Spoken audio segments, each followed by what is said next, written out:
This is the iPhone 16 Pro. I've been dealing this for the past 10 months, on and off, switching between different smartphones for the channel and testing them. There are a lot of phones right now. It's really hard to make the switch regularly, but yeah, this has been in my pocket for the most part. I have an important trip coming up this week. The whole team is heading off to Computex in Taiwan to cover some really cool products. And as a creator, one would think that having the iPhone 16 Pro at your disposal would be a great value for your production workflow. You've got 3 cameras to work with. It's great for shooting vertical content for Instagram, or even shooting, filler B-roll for the videos that we produce when we're away from a typical, production studio. But I'm gonna challenge myself this time, because instead of taking the 16 Pro with me, I'm gonna switch to this, the iPhone 16e. I know this has been a really controversial phone for a lot of people because, of course, the price that Apple charges, $599 for something that's just so basic. It doesn't even have MagSafe. It doesn't have 3 cameras. It doesn't have the fastest or the most beautiful display. And yet, I'm making this choice because I wanted to just see what it's like to try something simple. So I'm gonna walk you through my experience living with the 16e for the next 2 weeks, because it is gonna be a long trip, and obviously this is a great way to test its endurance, but also things that I'm just giving up, the creature comforts that we're all used to, for example, MagSafe. So what I have over here is the white model. This is the base spec $599 unit. That is remarkably simple. You do get a charging cable in the box with a SIM card ejector tool, and this phone does accept USB-C. And if I make a quick comparison to the 16 Pro, essentially the same form factor. The only thing is, of course, you're missing a lot of Pro features from the 16 Pro. It doesn't have the camera control on the side, and honestly, I'm really happy about that. And I also really like this color. It's very clean, it's very minimal. And now I just have to switch everything that's on the 16 Pro to the 16e. Okay, day 2 of using the 16e. Now, the whole transfer process was pretty straightforward. It took about 4 hours to transfer everything from the 16 Pro to the 16e. I tried using the USB-C to USB-C cable, but that didn't really help. It was still transferring all of my content and files and etc. through wireless mode. I am surprised at how fast and how accurate Apple was able to transfer all of my content, all of my preferences, and even my shortcuts widgets seamlessly. So it just felt like home switching to the 16e. There are a few things that I'm getting used to already. First and foremost, the notch. It's not a huge deal breaker, but because I use custom shortcuts for my icon pack that I've designed, every time when I open an app, for example, if I open Safari, it just shows me that notification or brings down that animation, which is kind of annoying as opposed to the dynamic island on the 16 Pro. It was sort of hidden, tucked away, didn't really bother me that much. The other thing that needs to be addressed is the display. This is a 60 Hertz OLED panel, and it does feel like using battery mode on the 16 Pro, because obviously I can certainly notice how laggy everything feels. Look, it's day 2, so it might take me a couple more days to get used to that. Let's circle back after the trip and review that experience. I've already started to miss MagSafe on this phone. All of my car mount accessories are MagSafe, and I honestly can't use this phone with those accessories, so that's unfortunate. And I also thought that this phone didn't support wireless charging, but I was proven wrong. It actually worked just fine with my MagSafe charger. The only thing is I have to make sure that it's aligned properly on the dock for it to charge, and it is Qi 1 specific, so it charges at 7.5 watts versus 15 watts on the 16 and the 16 Pro. I have a flight to catch in about 10 hours to Taipei, but in the meantime, I do have a few errands to run, and I'm also going to be downloading some movies and shows and prepare this thing for travel, because it's a long ride, about 13 hours or a little bit more than that. So I'll see you on the other side.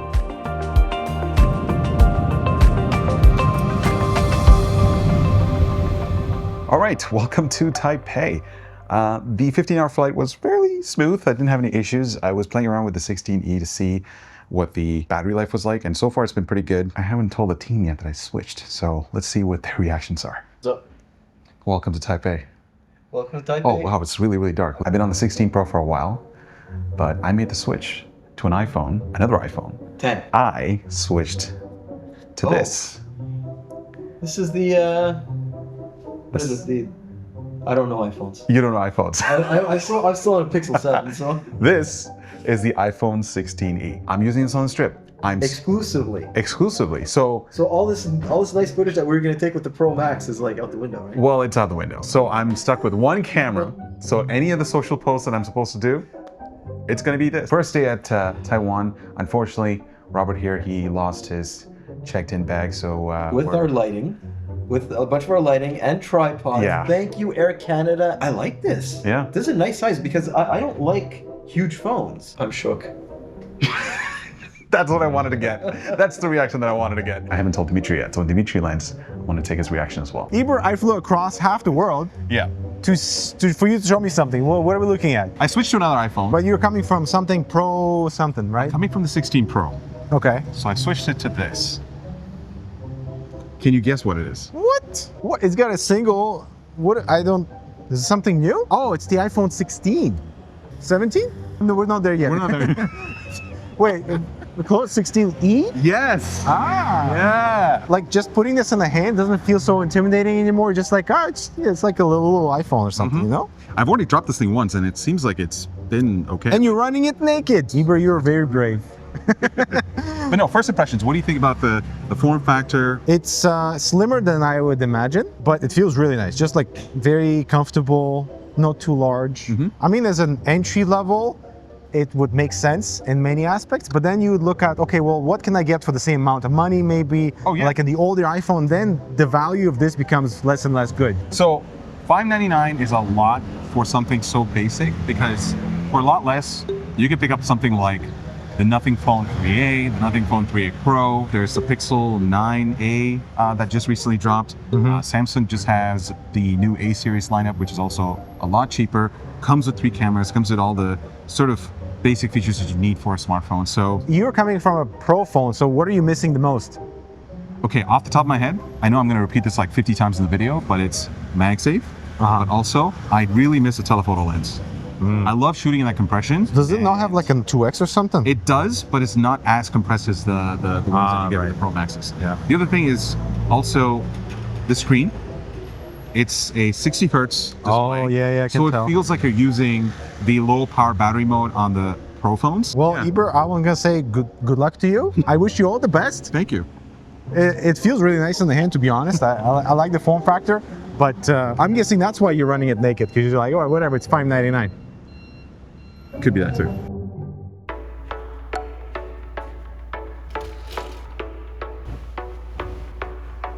Well, it is day 3 of Computex. I don't want to talk too loud because I'm going to wake everyone up, but today I'm going to be testing the battery life on the iPhone 16e. It's a great test for the endurance of this phone because we have 3 or 4 meetings back to back. It's a pretty packed day today. I'll be editing some photos shot on the iPhone 16e for social posts, basically just pushing the phone using Google Maps to get to our appointments as well. This is like sort of the best real world use case for a phone, especially when you're traveling. So hopefully it lasts me through the whole day. So it's about 7 a.m. on Sunday, battery's at 100%. I started the day with a quick FaceTime call with my wife. Next up, the team desperately needed coffee, so we hit up the cozy spot called Dreamers. The iPhone 16e's display only hits around 800 nits outdoors with high brightness mode.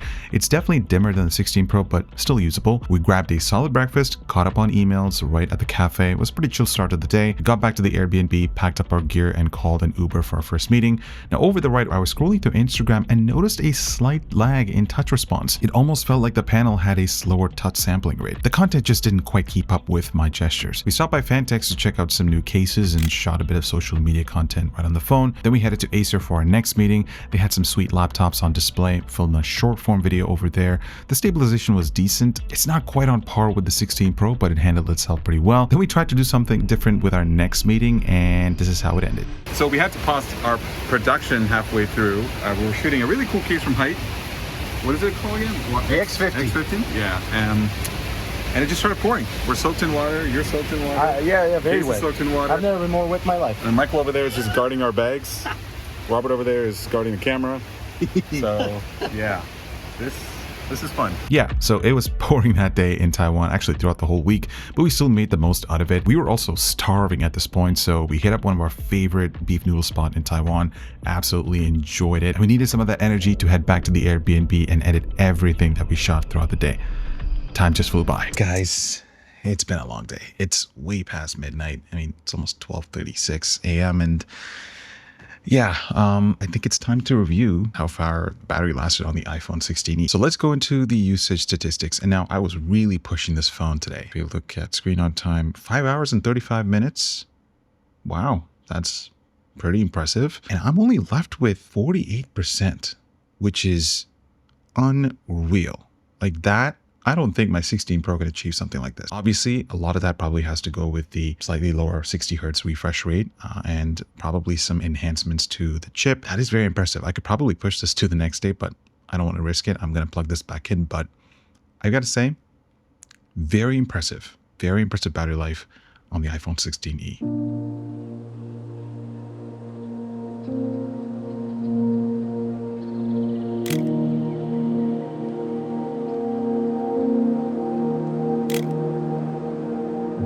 Taiwan has become one of my favorite countries to visit. Beyond the back-to-back meetings at Computex, it's the people that make this trip so special. Catching up with familiar faces, working alongside the team, late-night edits, spontaneous ice cream runs with Dimitri. Those are the kinds of memories that I really cherish. And when it comes to capturing those moments, you want a tool that won't get in the way. Now, some people will always chase the absolute best camera, no matter the price. But not everyone can or wants to spend $1,000+ on a smartphone.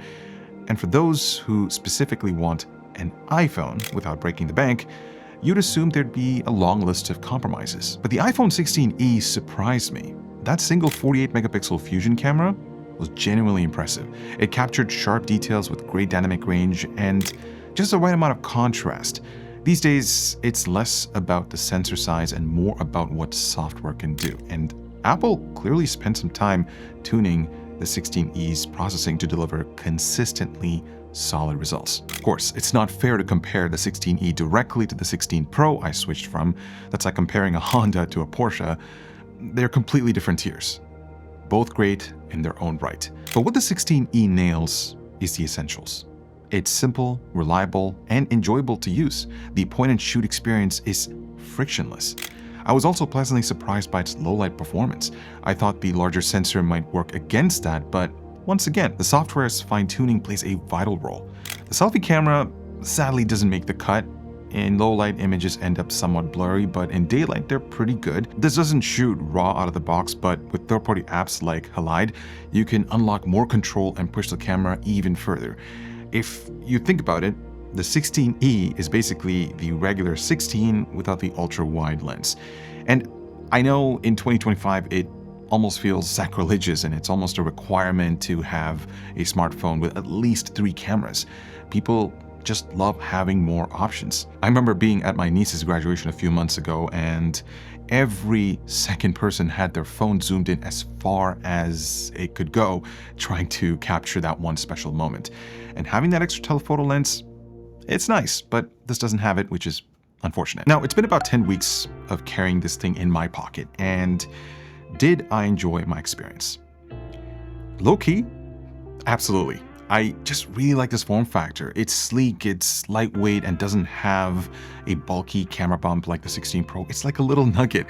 It's noticeably more comfortable to hold, especially during those late-night doom scrolling sessions on the couch where your phone essentially becomes an extension of your hand. And this might be a little bit odd, but I ran into some odd network issues when I was in Taiwan. Even though the phone showed a 5G connection, none of my apps which required an internet connection were loading properly. I had to reboot the phone a few times just to get things sorted again. Now, I'm not sure if that's a roaming quirk or something related to Apple's custom C1 modem. What's strange is that Mike, who was using a Google Pixel 7 on the same network, had 0 issues. I mean, we were together for most of the time throughout the entire trip. So yeah, just something that I thought it was worth mentioning. I had no issues locally here in the GTA, so just wanted to share that. And what about the 60 hertz display, huh? The adjustment was rough at first, coming from the buttery smooth 120 hertz on the 16 Pro. This downgrade felt very noticeable for the first few days, but over time, I've just adapted to it. Maybe it's my eyes syncing to the lower refresh rate, or maybe I just stopped noticing, but either way, it eventually felt fine. Plus, the display itself is pretty awesome. It's bright enough for outdoor use with solid colors and contrast. Funny enough, I did a quick unscientific PWM flicker test, and the 16E actually performed better than the 16 Pro. The Pro flickers at a much lower frequency, so I guess that's a subtle win for the 16E.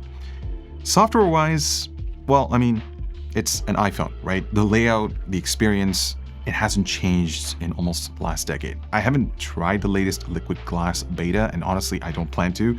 A few of my peers mentioned that it seriously tanks battery life, so until Apple figures that out, I'm just gonna hold off on that.